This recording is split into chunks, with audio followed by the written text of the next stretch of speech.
Isle of Aruba is known for its pristine beaches and crystal blue waters. But this tropical getaway also has a more sinister reputation. In 2005, pretty 19-year-old student Natalie Holloway vanished from this Caribbean paradise. 6 years later, another beautiful young vacationer suddenly disappeared. With her playful smile and natural charm, Robin Gardner was used to getting lots of attention. Robin Gardner was a beautiful young woman. Long blonde hair, but most importantly, her friends say beautiful inside. Loving, caring, bubbly. But Gardner was no wallflower. In the summer of 2011, Robin was laid off from her job as a patient coordinator at a Bethesda area dental clinic. Gary Giordano offered her a trip to Aruba, and she said, great. We went on a vacation together. The two of them wanted to have a good time. This time, Robin was more cagey about her plans.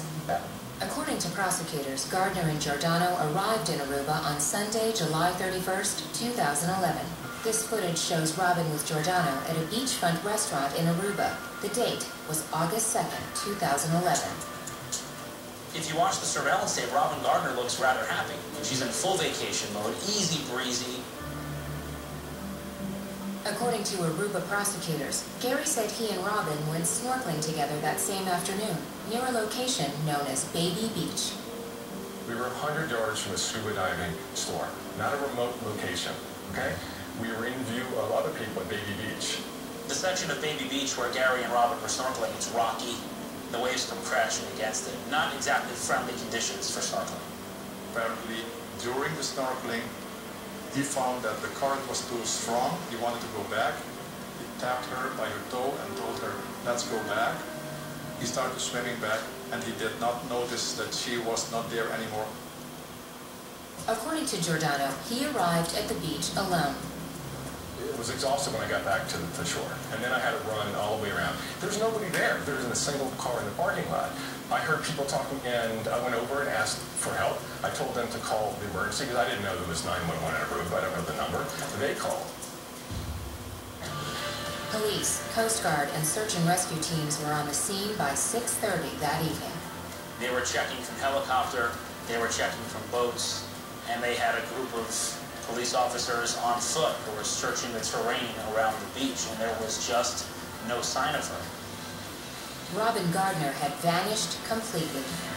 Giordano told police she was swept away while they were swimming. He says that there was rough water, she got pulled under, he got out to save himself, he turns around, and she's gone.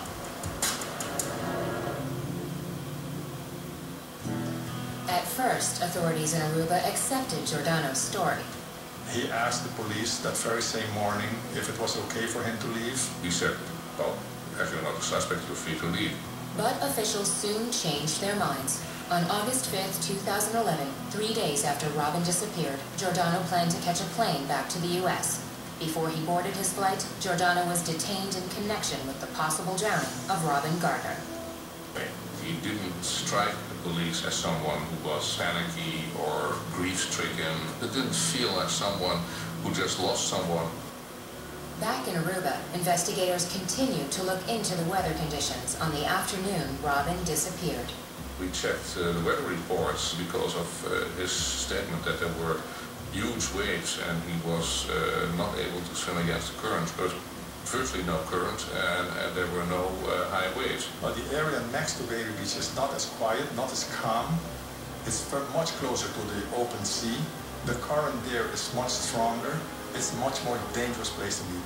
The local people don't dive there, they don't snorkel there, they don't swim there because it's dangerous. That's where they were.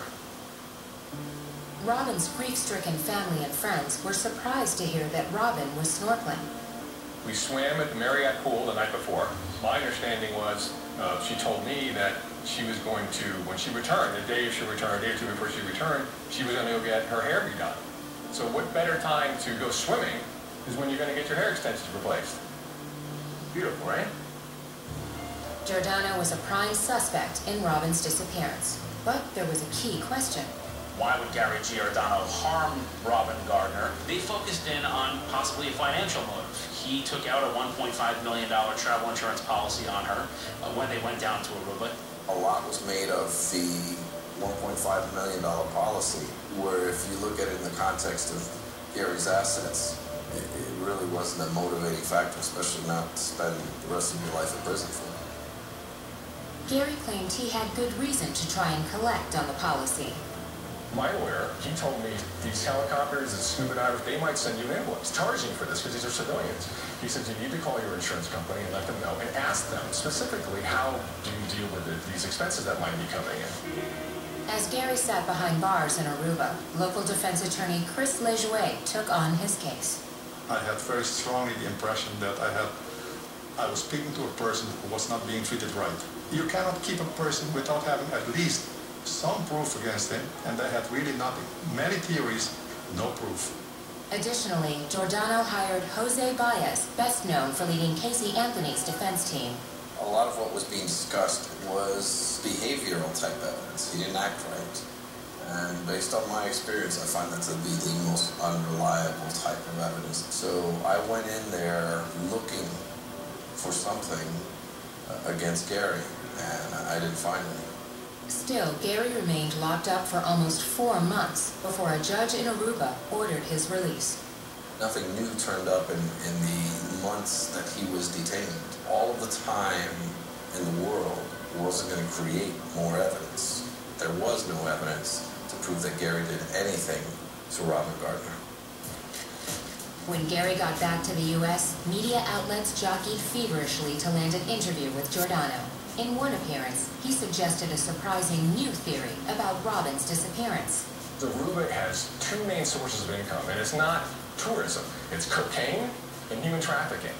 What Gary was referring to when he made that statement was, while in prison, he had heard a significant amount of stories about human trafficking and drugs and how it corrupted local law enforcement. He wasn't saying that human traffickers had taken Robin. The investigation is still open, but the trail has grown cold. There is nothing, there's not going to be anything, it's a dead case. If the Arubian authorities couldn't charge him with anything, I certainly don't think that charging him here would be beneficial to anyone. There are various theories about Robin's fate, but the only certainty is her body has not been found.